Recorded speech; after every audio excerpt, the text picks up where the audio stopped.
Yeah, it's completely right. Matter of fact, this is a pretty typical thing. When Bill Clinton was no longer the president, Barack Obama was no longer the president, they still were the biggest voices in their parties. The national news media makes it sound like this is some kind of a terrible thing.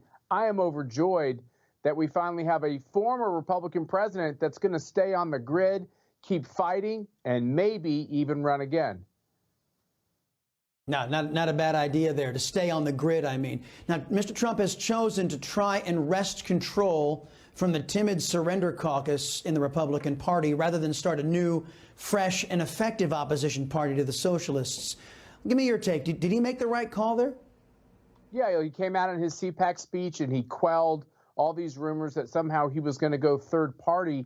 I love the fact that we have a lot of independents involved in this, what I call the Republican coalition or the Trump coalition. But in this country, it's very hard to win national office. It's very hard to win the presidency running as an independent. And as the president said, why would I change my party affiliation when I'm so dominant in the Republican Party? And that's exactly the right approach. By the way, conservatives have truly taken over the Republican Party. It doesn't mean we get to dominate it, but we're the overwhelming majority. We're the heart and soul of the Republican Party, and that is a good thing.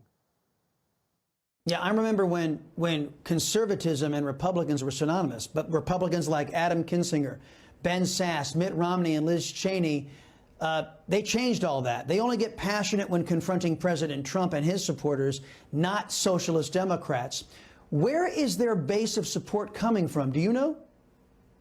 Well, look, I think for folks like Adam Kinzinger, I think he sees a political benefit in his district in Illinois. He's one of the few elected Republicans to the House from Illinois. I think he sees the benefit of taking on Trump. I think most of the Republicans you mentioned were just happy to be rid of Trump. They never really liked him to begin with. They played along for the 4 years the president was in office, and they really thought they could kind of shove him off the stage.